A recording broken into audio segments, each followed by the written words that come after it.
तो hello guys, Jharkhand GK GS में आपका स्वागत है। तो आज हम पाल राजवंश के जितने भी वीवीआई क्वेश्चन हैं जो पूछे गए हैं वो सारे क्वेश्चन करेंगे हम, ठीक है। चलिए करते हैं विदाउट टाइम वेस्ट किए हुए वीडियो को। आप अगर पहली बार वीडियो पाए हैं तो लाइक जरूर करें, ठीक है। चलिए, पाल राजवंश का संस्थापक कौन था?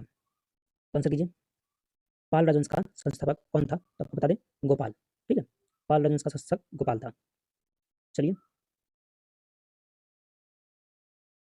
पाल वंश के पहले शासक कौन थे? पाल वंश के पहले शासक कौन थे?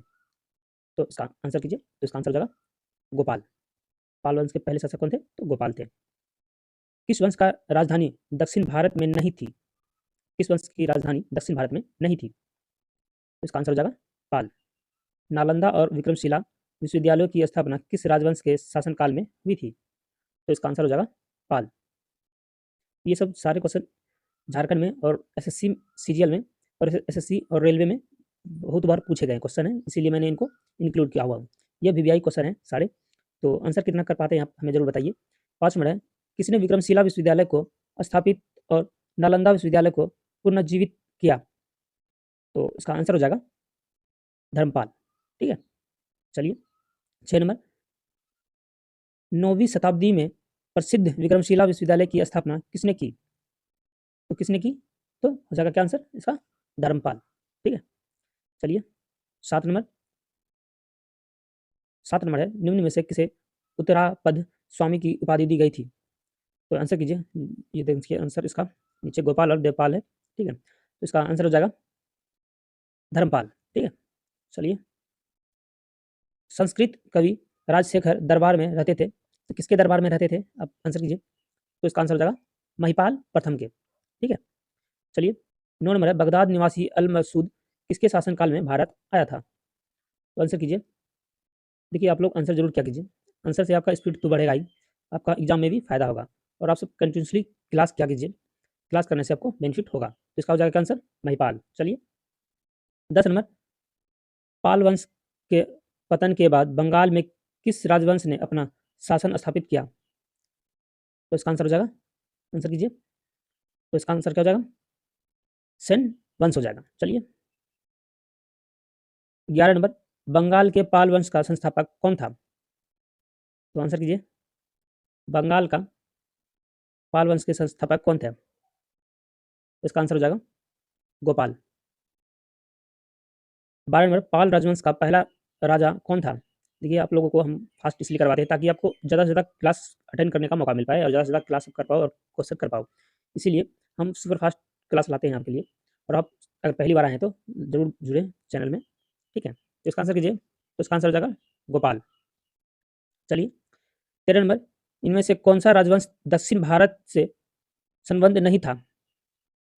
13 नंबर। इनमें से कौन सा राजवंश दक्षिण भारत से संबंध नहीं था? तो आंसर कीजिए। तो इसका आंसर हो जाएगा पाल, ठीक है। 9वीं शताब्दी में स्थापित प्रसिद्ध विक्रमशिला विश्वविद्यालय की स्थापना किसने कराई थी? तो आंसर कीजिए। तो इसमें आंसर हो जाएगा इसका धर्मपाल। क्या हो जाएगा? धर्मपाल। चलिए, 15 नंबर। विधपाल तथा धीमन नामक भारत के दो महानतम कलाकार किस युग से संबंधित थे? तो किस युग से संबंधित थे? तो पाल युग से संबंधित थे।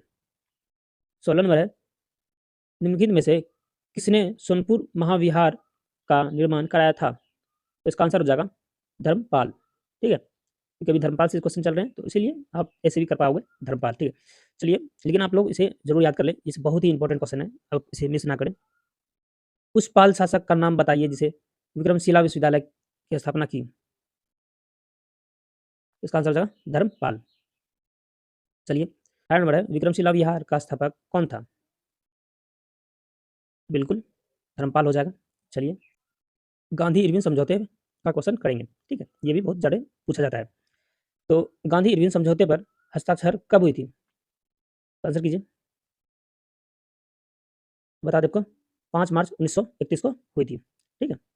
चलिए, गांधी इरविन समझौते किस वर्ष हुआ था? बिल्कुल, अभी जस्ट मैंने आपको बताया 5 मार्च 1931, तो 1931 हो जाएगा। 21 नंबर। गांधी इरविन समझौते में निम्नलिखित में से कौन सी एक शर्त नहीं रखी गई थी? तो खादी उत्पाद पर टैक्स हटा दिया गया था, ठीक है।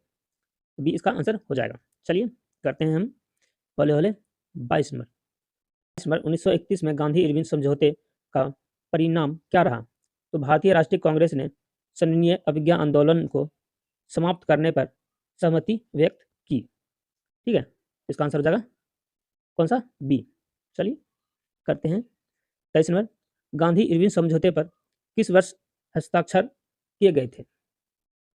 तो अभी जस्ट हमें आपको बताया कब किया गया था, तो 31 में किया गया था, 1931 हो जाएगा। निम्नलिखित में से किस कार्यक्रम से पहले गांधी इरविन समझौते पर हस्ताक्षर कर दिए गए थे? कब कर दिए गए थे? तो दरविद गोलमेज सम्मेलन। कौन हो जाएगा? दरविद गोलमेज सम्मेलन। चलिए करते हैं, थोड़ा सा जूम आउट कर लेते हैं इसे। ठीक है, 25 नंबर है। महात्मा गांधी ने लॉर्ड इरविन को लिखे अपने पत्र में कितनी मांगे की थी, जिसमें से कुछ को गांधी इरविन समझौते के रूप में स्वीकार किया गया था? तो वजह बताइए इसका फटाफट आंसर। तो 11 शर्तों को मान लिया गया था गांधी इरविन समझौते के लिए तहत। ठीक है, चलिए करते हैं 26 नंबर, और ये लास्ट क्वेश्चन है। निम्नलिखित में से कौन सी बात मार्च 1931 में हस्ताक्षरित गांधी इरविन समझौते में उल्लेखित थी? तो क्या थी? सन्यासीय अवज्ञा आंदोलन वापस लिया जाएगा। ठीक है, तो चलिए आज के लिए इतना ही। मिलते हैं आपसे नेक्स्ट वीडियो में। तब तक इसे बिल्कुल रिवाइज कर लें ताकि आपको वहाँ पे अगर आए एग्जाम में तो आपको कोई प्रॉब्लम ना हो। चलिए मिलते हैं आपसे नेक्स्ट क्लास में, तब तक अपना ख्याल रखें। और झारखंड के स्पेशल क्लास अगर करना चाहते हैं तो प्ले लिस्ट में सारा झारखंड का क्लास पड़ा हुआ है, आप जाके झारखंड से रिलेटेड सारे क्वेश्चन पढ़ पाते हैं।